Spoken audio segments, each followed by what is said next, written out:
రైతాంగానికి తెలంగాణ ప్రభుత్వం good news అయితే చెప్తా ఉంది. రైతులకి నీటిని అందించే విధంగా కాళేశ్వరం ప్రాజెక్ట్‌ని మరి ముందుకు తీసుకెళ్తున్న పరిస్థితి కనబడతా ఉంది. ఏవైతే 2 పిల్లర్స్ కుంగిపోయాయో ఆ పిల్లర్స్‌ని రిపేర్ చేపించే ఆలోచనలో ఇటు కాంగ్రెస్ ప్రభుత్వం అయితే ఉంది. దాంతో పాటు ఏదైతే ఉమ్మడి ఆదిలాబాద్ జిల్లాలో ఉన్న తుమ్మిడిహెట్టి ప్రాజెక్టుకి కూడా మరి 2006లో వైఎస్ఆర్ రాజశేఖర్ రెడ్డి గారు శంకుస్థాపన చేసిన ప్రాజెక్ట్‌ని గత ప్రభుత్వం నిర్లక్ష్యం చేస్తూ అలానే ఉంచింది. బీఆర్ఎస్ పార్టీ ప్రతిసారి కూడా మహారాష్ట్ర గవర్నమెంట్ పైనే సాకులు చెప్పిన పరిస్థితి మనం చూసాం. ఏమనంటే మహారాష్ట్ర గవర్నమెంట్ అక్కడ ఒప్పుకోవట్లేదు, అటు కేంద్ర ప్రభుత్వం ఒప్పుకోవట్లేదు.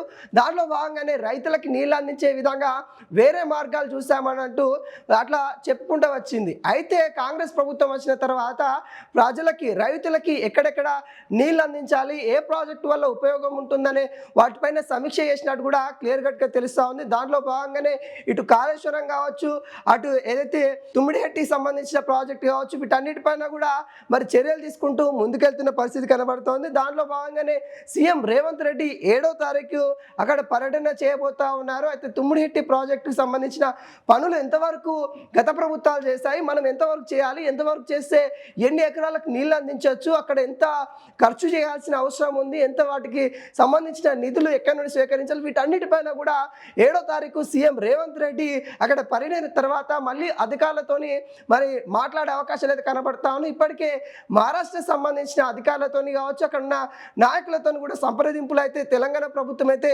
చేస్తూ ఉంది. అయితే అక్కడ సిర్పూర్, కాగజ్ నగర్, ఆసిఫాబాద్, మంచిర్యాల, మరి నిర్మల్ ఈ జిల్లాలకు సంబంధించి అంటే వీటికి సంబంధించిన రైతులకి నీళ్ళు అందించాలనే ముఖ్య ఉద్దేశంతోనే మరి తుమ్మిడిహెట్టి ప్రాజెక్టుని మరి మొత్తానికి ముందు తీసుకెళ్తున్న పరిస్థితి కనబడతా ఉంది. ఏమైనా కానీ గతంలో కూడా కేసీఆర్ మేము నీటిని అందిస్తూ ఉన్నాం, నీళ్ళకి మరి రైతాంగానికి మా ఒక్క ప్రభుత్వమే చాలా అభివృద్ధి చేసింది అన్నట్టుగా అనేక అంశాలు కూడా తెరపైకి చెప్పడం అయితే జరిగింది. కానీ తుమ్మిడిహెట్టి ప్రాజెక్టు పైన కూడా కొంత కూడా ఫోకస్ చేయడం అయితే కనబడతా ఉంది. మరి ఇప్పుడు తెలంగాణ ప్రభుత్వం కాంగ్రెస్ ప్రభుత్వం వచ్చిన తర్వాతనే ఆ ప్రాజెక్టు పైన ఫోకస్ చేసి పనిచేస్తున్న తీరైతే కనబడతా ఉంది. ముఖ్యంగా రైతులకి ఉపయోగపడే విధంగా, రైతులకి నీళ్ళు అందించే విధంగా మరి అక్కడ ప్రాజెక్టుకు సంబంధించిన కార్యాచరణ ఉండబోతుంది అన్నట్టుగా మనకైతే క్లియర్ కట్గా కనిపిస్తున్న పరిస్థితి కనబడతా ఉంది. ఇప్పటికే మహారాష్ట్ర సంబంధించిన అధికారులతో కావచ్చు, మహారాష్ట్ర సంబంధించిన నేతలతో కావచ్చు సంప్రదింపులు అయితే జరుగుతూ ఉన్నాయి. అక్కడికి మహారాష్ట్ర కూడా సీఎం రేవంత్ రెడ్డి వెళ్ళే అవకాశాలు అయితే కనబడతా ఉన్నాయి. ఎందుకంటే అక్కడ ఆదిలాబాద్ మహారాష్ట్ర ఏదైతే మహారాష్ట్రకు సంబంధించిన ప్రాంతం ఏదైతే ఉందో అక్కడ బార్డర్, తెలంగాణ మహారాష్ట్ర బార్డర్లో ఈ ప్రాజెక్టు కట్టాల్సిన అవసరం అయితే ఉంది. ఎందుకంటే అక్కడ నీళ్ళు అనేది కూడా చాలా వేగంతో వస్తూ ఉంటాయి. ఆ వేగానికి అనుగుణంగా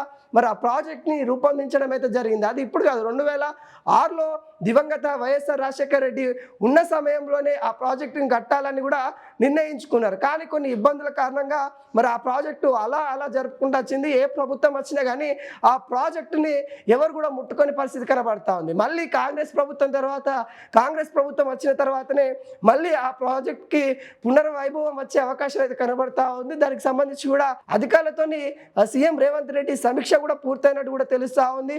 మరో ప్రాజెక్టు అంటే కాళేశ్వరం ప్రాజెక్టుతో పాటు మరి తుమ్మిడిహెట్టి ప్రాజెక్టు కూడా అటు వచ్చే అవకాశాలు అయితే కనబడతా ఉంది. అటు పాలమూరు సంబంధించిన ప్రాజెక్టు కూడా పూర్తి చేయడానికి కాంగ్రెస్ ప్రభుత్వం అయితే కంకణం కట్టుకున్న పరిస్థితి కనబడతా ఉంది. ఇట్లా రైతులకి ఉపయోగపడే విధంగా మరి ప్రాజెక్టులు అందించాలనే ఉద్దేశంతో రేవంత్ రెడ్డి సర్కార్ అయితే ముందుకెళ్తున్నట్టు కూడా కనబడతా ఉంది.